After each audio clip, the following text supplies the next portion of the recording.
नमस्ते बच्चों। क्लास 8 सुरभि पुस्तक DAV CMC की पुस्तक है। ये क्लास 8 में चलती है। चैप्टर 3 वसुधैव कुटुंबकम। मैं आपको पाठ पढ़ा चुकी हूँ।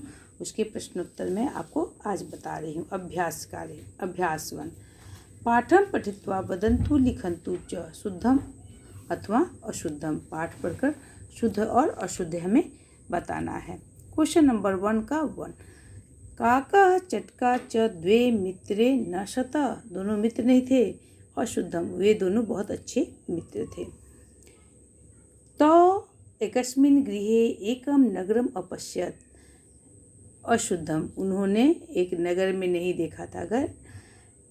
Question number 3। काकस्य गृहं मृत्तिकाया आसीत्। शुद्धम, कौवे ने अपना घर मिट्टी से बनाया था। Question number 4। चटका काकस्य सहर्ष स्वागतम करोति। उसने स्वागत किया था, तो हो जाएगा शुद्धम। उस बाद क्वेश्चन नंबर 1 का 5। उभो मिलित्वा सुखेन वसत। अंत में दोनों में दोस्ती हो गई और दोनों सुख से मिलकर रहते थे। Question number 2। मंजूषायाम प्रदत्त पदे रिक्त स्थानी पूरयन्तु। मंजूषा में दिए गए शब्दों से रिक्त स्थानों की पूर्ति करनी है। और ये जो है वो पूरे चैप्टर पर आधारित वाक्य होते हैं। इनमें रिक्त स्थानों की पूर्ति करनी पड़ती है। जो बच्चे चैप्टर अच्छे से पढ़े होते हैं वो बहुत सहजता से बिना हेल्प बॉक्स की सहायता से कर लेते हैं। लेकिन यहाँ पर हेल्प बॉक्स आपको दिया गया है। आनंदेन मृत्तिकया काकस्य काकः लज्जितम और मित्रम। यहाँ पर ईश काकः अस्ति, यह कौवा है। चटका काकस्य मित्रम अस्ति। चटका जो है गोरैया, वो कौवे की मित्र है। काकः वृक्षे मृत्तिकया सुंदरम गृहम निर्मितवान। कौवे ने वृक्ष पर मिट्टी से सुंदर सा घर बनाया। वर्षा काले काकस्य गृहम नष्टम अभवत्। वर्षा के समय कौवे का घर नष्ट हो गया। चटका काकम आनंदेन भोजनम कर्तुम कथयति। चटका जब वो उसका घर गिर जाता है मिट्टी से वर्षा के काल में, तो चटका के पास जाता है। तो चटका कौवे का स्वागत करती है और कहती है कि आनंद से भोजन कीजिए। नंबर 6। काकर लज्जितः भूत्वा भोजनम करोति। कौवा लज्जित होता है और भोजन करता है। Question number 3। मंजूषाया उचित विशेष्य पदम चित्वा लिखन्तु। विशेष्य पद को उचित भर कर लिखना है। इसमें भीष्णे ग्रीष्म काले, अभिमानी काकः, खिन्ना चटका, नवीनम गृहम, एकस्मिन् वृक्षे। ठीक है, यहाँ पर वृक्षे है, एकस्मिन् वृक्षे। उसके बाद हम आते हैं क्वेश्चन नंबर 4 में। एतेषां प्रश्नानाम् उत्तराणि एक पदेन वदन्तु लिखन्तु च। इन प्रश्नों का उत्तर एक पद में देना है, यानी 1 वर्ड में। काका चटका च कुत्र सुंदरम गृहम अपश्यताम। कहाँ देखे थे? वृक्षे, एक वृक्ष पर बहुत सुंदर सा घर उन्होंने देखा था। Question number 2। चटका कै स्वगृहम निर्मितवती। उसने किससे अपना घर बनाया था? त्रिनय, तिनको से बनाया था। का खिन्ना आसीत। कौन दुखी था? चटका खिन्ना आसीत, चटका दुखी थी। चटका काकम किम त्यक्तुम कथयति। क्या त्यागने को बोली थी? चिंताम, त्यागने को बोली थी। Question number 5। तो सुंदरम गृहम अपश्यताम। उन दोनों ने सुंदर घर को देखा। इत्यस्मिन् वाक्ये तो इति कर्तृपदस्य क्रियापदम की। तो का क्रियापद क्या है? तो यहाँ पर दिया हुआ है अपश्यताम।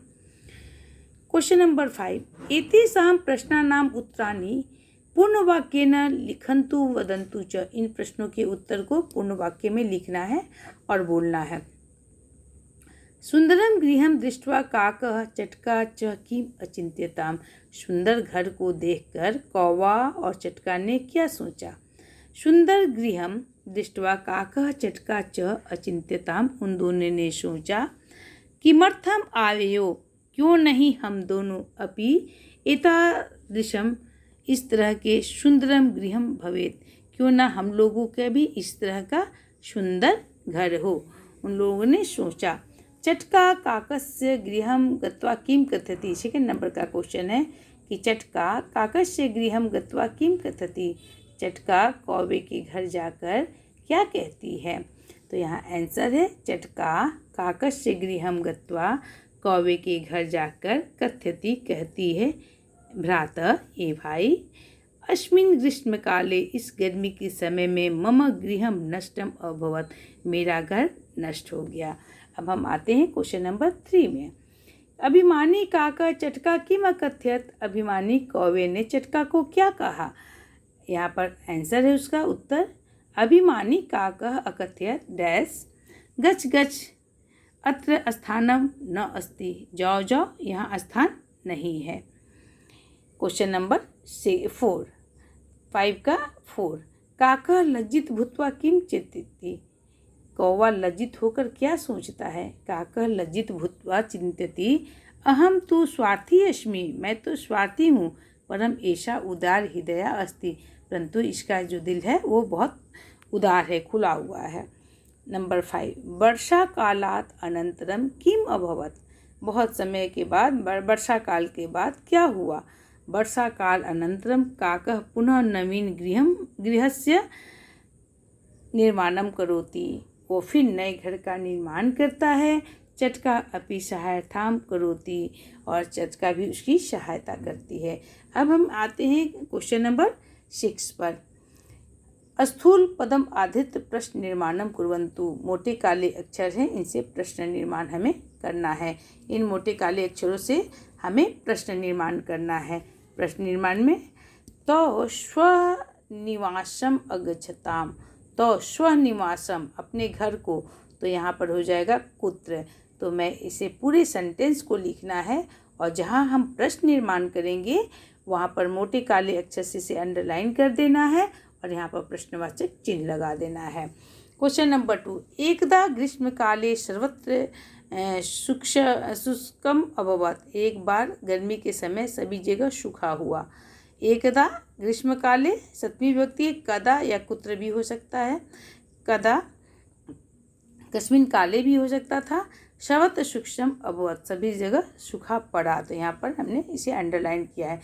चटकाया गृहम अपि नष्टम अभवत, चटकाया षष्ठी विभक्ति एक वजन, तो यहाँ कस्य हो जाएगा स्त्रीलिंग, क्योंकि चटका स्त्रीलिंग है इसलिए कस्य भी यहाँ स्त्रीलिंग होगा और यहाँ पर हम प्रश्न निर्माण करेंगे।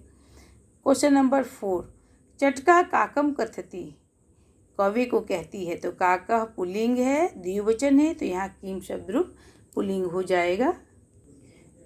क्वेश्चन नंबर 5 काका नवीन गृहस्य निर्माणम करोति, नवीन गृहस्य षष्ठी विभक्ति है, तो काका कस्य निर्माणम करोति, उसके बाद ये अधोलिखित वाक्यानि कथा क्रमानुसारेण लिखन्तु, इसको क्रम से लिखना है। एक पजल स्टोरी दी हुई है, मैंने यहाँ पर संख्याएं इसकी दे दी है। पहला होगा काका चटका च द्वे मित्र आश्यता, नंबर 2 में होगा ग्रीष्म काले चटका तीर्ण निर्मितम गृहम नष्टम अभवत, नंबर 3 में होगा अभिमानी काका चटकाए स्वगृहम शरणम न अयच्छत, नंबर 4 में होगा वर्षा काले काकस्य मृत्तिकाया गृहम नष्टम अभवत, और नंबर 5 में होगा उदार हृदय चटका काकस्य सहायतम करोति येन काका लज्जित अभवत।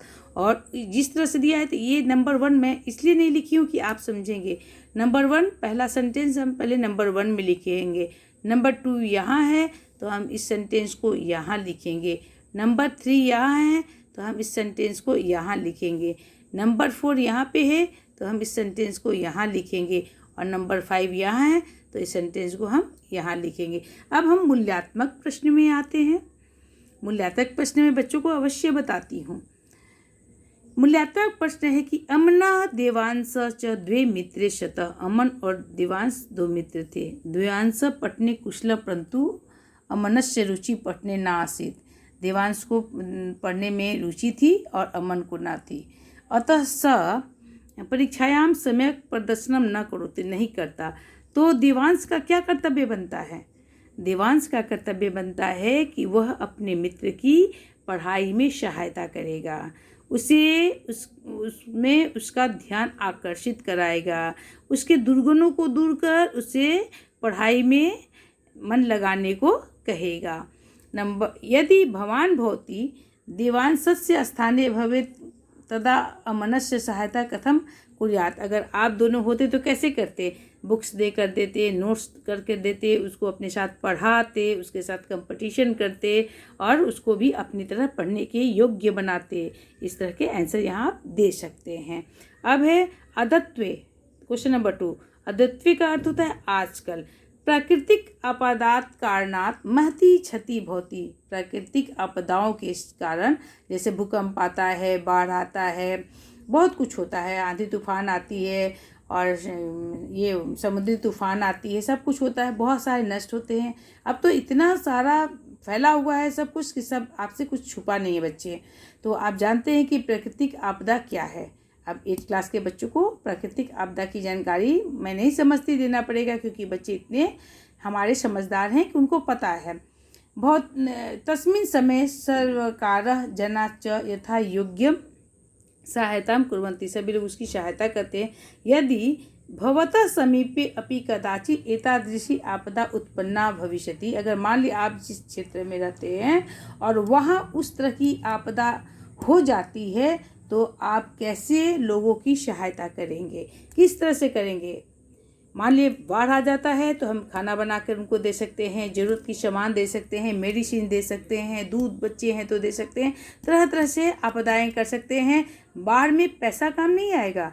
जहाँ फ्लड आया हुआ है वहाँ पैसा नहीं, वहाँ रहने वाले लोगों को सामग्री की आवश्यकता होती है। घर गिरने पर पैसे की आवश्यकता होगी तो वो बनाएंगे। अब हम आते हैं गतिविधि पर। गतिविधि, छात्रा कथाया भवान अधीत अन्याम कथाम अन्विष्य सचित्रम भित्तिपत्र निर्माणम करिष्यन्ति। यानी आप एक भित्तिपत्र बनाएंगे, जैसे भवान भवती स्वमित्राणाम नामानि लिखित्वा तेषां रुचि अपि लिखतु। 3-4 बच्चों का नाम लिखिए, क्रम लिखिए, 1 2 3, यहाँ बच्चों के नाम लिखिए और किन बच्चों को किस तरह की सहायता करने में रुचि है वो यहाँ पर लिखेंगे। कोई आर्थिक करेगा, कोई शारीरिक करेगा, कोई मानसिक करेगा, बच्चों का नाम होगा और इसी तरह से करना है। धन्यवाद बच्चों। इसका व्याकरण खंड कत्वापैते मैं पहले ही आप लोग को दे चुकी हूँ, लेकिन मैं इस चैप्टर में आए हुए व्याकरण कार्य जो है कत्वाप्रत्यय अगले वीडियो में बनाऊंगी। धन्यवाद बच्चों।